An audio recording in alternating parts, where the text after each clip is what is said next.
La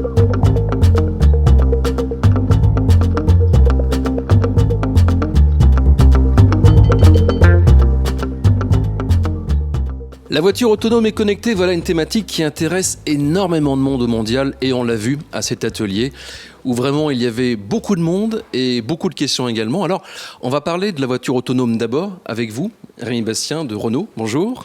Bonjour. Si je vous dis voiture autonome, quelle est votre définition de façon très simple? C'est une voiture qui, dans un premier temps, assiste le conducteur et peut aller progressivement pour prendre une délégation de la conduite jusqu'à une autonomie complète. Alors, même question sur la voiture connectée avec vous, Thierry Lehay de PSA. Alors, la voiture connectée, c'est une voiture connectée avec son environnement. Son environnement, c'est le cloud, les réseaux téléphoniques, c'est le smartphone du client et demain, les infrastructures routières. Alors Jacques Garcin, vous représentez l'opérateur Orange. Forcément, vous êtes partenaire des constructeurs pour cette révolution qu'est la voiture connectée.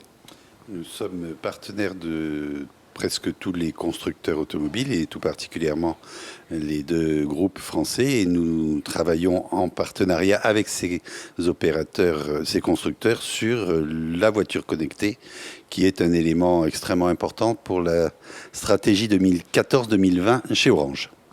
Rémi Bastien, la voiture autonome, on en est où aujourd'hui? On sait qu'on parle beaucoup de la date de 2020. Oui, 2020 est probablement une année où les avancées seront les plus visibles. Il y a déjà des premières ébauches d'application. Le parking automatique est une première façon d'avoir une voiture autonome. D'ici 2020, l'ensemble des constructeurs, mais l'Alliance Renault-Nissan, en tout cas, entend bien mettre sur le marché des voitures avec un assez fort degré d'autonomie. C'est la même chose, j'imagine, Thierry Lehay chez PSA? Oui, tout à fait. Si on parle d'autonomie, c'est-à-dire autoriser le conducteur à faire autre chose, on est tous autour de dates de 2020 qui sont à la fois une contrainte technologique, mais aussi une contrainte d'évolution de réglementation pour l'autoriser. Jacques Garcin, Orange est sur le mondial automobile depuis plus de 10 ans maintenant. Ce que l'on peut dire, c'est que vraiment la voiture connectée, c'est partout. Et demain, la voiture autonome, forcément.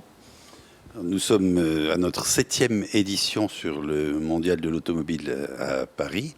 Nous avons milité et travaillé avec nos amis constructeurs pour l'avènement du véhicule connecté. Ravi de voir qu'aujourd'hui, tous les constructeurs ont une offre de véhicules connectés et nous sommes prêts à embarquer avec eux pour les aider à mettre en place le véhicule autonome si le réseau de l'opérateur peut avoir un rôle dans ce travail. 2015, premier véhicule autonome en test sur les routes de France. Oui, donc ça c'est un des fruits d'un des 34 chantiers de la Nouvelle France industrielle. Nous avons le support des pouvoirs publics pour pouvoir commencer à faire des expérimentations, puisque là c'est un changement d'usage pour les conducteurs, donc c'est important d'expérimenter pour bien définir les nouvelles conditions pour cette autonomie. Une même question peut-être pour terminer pour Thierry Lehay et Jacques Garcin. Google, c'est un futur partenaire, un concurrent? Les deux à la fois. C'est bien sûr un partenaire. On travaille avec eux, on discute avec eux comme tous les constructeurs sur de nouveaux usages et bien sûr potentiellement un concurrent dans la relation avec le client. Chez Orange, c'est aussi un partenaire, notamment en matière de contenu, puisqu'il y a des accords avec Google.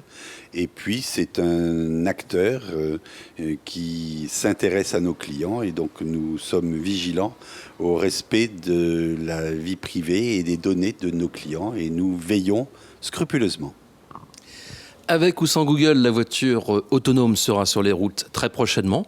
D'ici 2020 et même avant. En tout cas, la voiture connectée, c'est une certitude. Elle est déjà là sur le mondial de l'automobile.